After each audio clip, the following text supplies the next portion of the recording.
Bonjour Inès. Alors, vous êtes une start-up dans l'IA. Vous travaillez sur la transcription de réunions, des outils très pratiques qu'on peut utiliser en entreprise ou même quand on est indépendant et chez soi. Pourquoi c'est important pour vous d'être ici, de vous inscrire dans ce Business Day? Qu'est-ce que vous en attendez?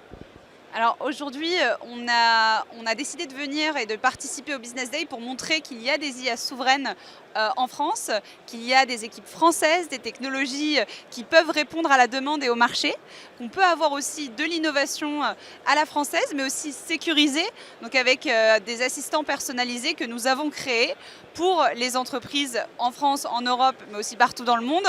Et notre but, c'est aussi de redonner un petit peu cette souveraineté, ce côté aussi sécurisé et confidentiel, comme je le disais, à l'IA, qui a été un petit peu délaissé jusqu'à présent.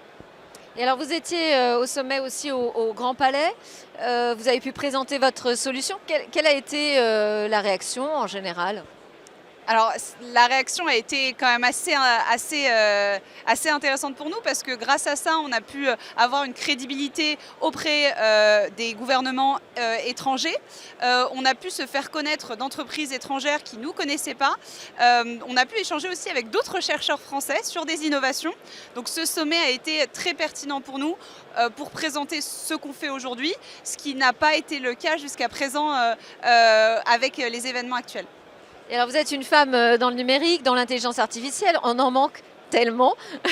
Est-ce que vous portez aussi cette voix ou finalement c'est pas un sujet? Alors évidemment qu'on porte cette voix, il ne faut absolument justement avoir cette présence dans l'écosystème. Il faut avoir aussi beaucoup plus de femmes et une parité dans la tech et dans l'IA. On en manque beaucoup aujourd'hui et c'est pour ça que j'essaye aussi tant bien que mal de démocratiser, sensibiliser, éduquer le public au maximum pour pouvoir attirer plus de femmes et même dans ma propre entreprise, pouvoir aussi arriver à la parité, ce serait génial. Et est-ce que ça change quelque chose justement dans votre manière de travailler ou même de développer les IA? Ah, effectivement, développer des IA, ça transforme notre quotidien. Nous transformons le quotidien aussi des collaborateurs. Nous redonnons 4 heures par collaborateur par semaine en utilisant un assistant personnalisé, un assistant qui est automatisé, qui va automatiser des tâches qui sont chronophages. Et aujourd'hui, avec Sidext, on l'utilise également, forcément. Nous utilisons plusieurs technologies différentes et notre but à la fin, c'est de se dire, bon, bah, on a gagné une journée par semaine, qu'est-ce qu'on fait de cette journée-là? Comment être plus productif, comment être plus efficace, même plus épanoui dans notre quotidien. Merci.